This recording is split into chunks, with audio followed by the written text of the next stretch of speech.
G'day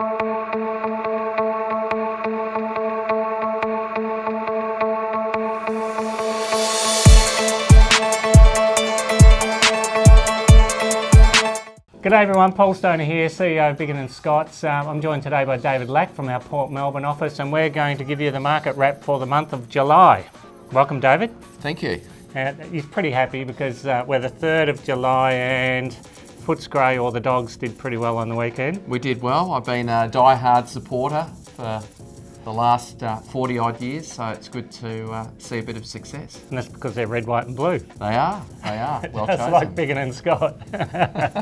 So mate, give us a bit of a roundup of what's been happening in Port Melbourne and South Melbourne over the month of July. Certainly. The market has been, I suppose, in a bit of a winter lull in terms of stock levels. And so, you know, the amount of property that's been offered, in our opinion, has been a bit lacklustre. But what that's meant is for the people that have been selling, we've seen really good attendances and some fantastic auction results. Any standouts from you guys in particular over July? Look, we didn't have a lot of auction listings, but you know, over the 31 days, we had, I suppose, two extremes of the market. The other day, we just sold a one-bedroom house in what would be described as probably a laneway rather than a street, only a couple of metres wide. A one-bedroom house, quirky house, small block of land, sold under the hammer for $954,000. That's not one and two-bedroom or three bedrooms, a one-bedroom house. So it's amazing. And having grown up in the area, I just, I look at the prices now, and you imagine a lot of the people that have moved out, can they ever come back because it's moved so that's quick. right. And I mean, now entry level for a house, I think the cheapest property to sell in the last 3 months has been $820. So, you know, to sell a one-bedroom house for $954 is quite incredible. Yeah, it's incredible. So, where's the sweet spot at the moment, price-wise? What can't you get enough of? There is a real demand for family homes. Yep. And, you know, a couple of months ago, we had a good run of property in Beacon Cove, where the properties are traditionally 3 and 4 bedroom. Yep. And that sort of stock levels have dropped. So we had a great sale at the start of the month, another 4-bedroom home on an average size block. Yep. Had been renovated, and that sold for 2.35, four bidders. Yep. But that market's gone quiet again. Yeah. Same with Garden City. There's actually no listings on the market in Garden City, despite the demand. So the sweet point at the moment would be 3-bedroom homes between probably $1.5 and $2.5 million. Yeah, amazing, isn't it? So what are we expecting? So we're, again, 3rd of August. All predictions are that we're going to have an early spring because the demand seems to be high, and a few people, especially vendors, can see that now might be the right time to release. So what are you expecting? Look, we're certainly looking at a lot more properties. So we are booking quite well for September. That is that quandary as to whether people go before the AFL Grand Final or after, and of course this year the Grand Final's first Saturday in October, so we haven't been faced with that sort of situation. School holidays. Well, that's right. You know, it's an interesting one, isn't it? The flowers come out and everyone takes off. Absolutely, but I mean, my message to vendors really is, if you're thinking about selling, do it now, because it's all about supply and demand. There's a hell of a lot of demand and there's not much supply. And I mean, we're seeing, 20, 25, 30 groups through, some open for inspections, which for our area is very solid. Yeah. So with things moving pretty quickly, I'd suggest for the buyers out there watching this, make sure you're up to date with all of your research, because things have moved pretty quickly in the last 5 to 6 months.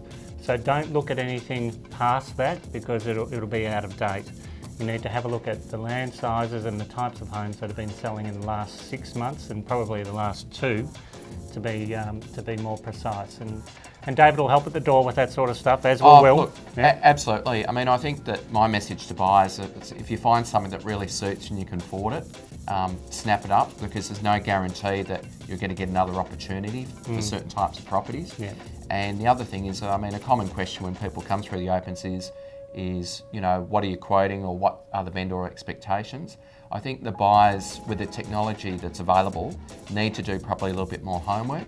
We're as accurate as we can, but with some properties that we're handling at the moment, we've just said, look, it's just going to be a matter of what happens on the day. Correct. Yeah, And, correct. Unfortunately, there is still some underquoting in the area, and people are getting, I suppose, they're underprepared. They say to us, look, if I'd known it was going to go for X or Y, I might have put my hand up. So my message to buyers is really do your homework. It is available. The results are published in The Age on the Saturday and Sunday. So, yeah.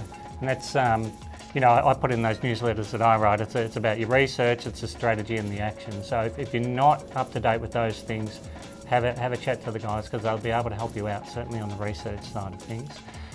Property management, vacancy rates. Vacancy rates, look, it's been a little bit quiet in terms of tenants looking around, but it's sort of kicked up in the last couple of weeks. So properties that were sitting for 2 or 3 weeks have been snapped up. Yep.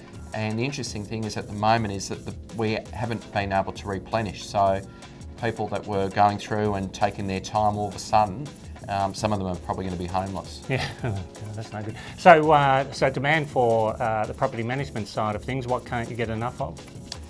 Again, family homes. So just the sweet spot for sales is the sweet spot for rentals. So any property that is really 3 or 4 bedrooms is being snapped up really quickly, both apartments and houses. Yeah. So demand is the main driver behind everything at the moment. Affordability obviously helps, but that's driving demand. Absolutely. So it's a really interesting time. Thanks, mate, for July. Anything else you'd like to add before we close? Oh, well, look... like a few more family homes? Love some more family homes, Yeah. and I would just say that it's one of those markets that we probably haven't seen this market since probably 2010, and it's hard to know how long it's going to continue. Yeah. It's one of those, you know how the market's performed with retrospect, but at the moment we're sort of in the thick of it. And as I've said, look, if you find something that you're looking for, buy it, and as a vendor, rather than trying to pick the peak of the market, if you're ready, do it now. Yeah, look, it's a great point, because demand is, from what we've seen, it's been through every month. So there is, the markets are dissected now. School holidays have a major effect, especially in your area, because people can afford to go away. So they go away, which takes them off the market. Yeah. So it's don't be drawn into it's just a spring market. It is every day. Thanks, everyone. That's July for Port Melbourne. Thanks, David. No, thank you. Go Swans. Cheers, mate. No, thank you.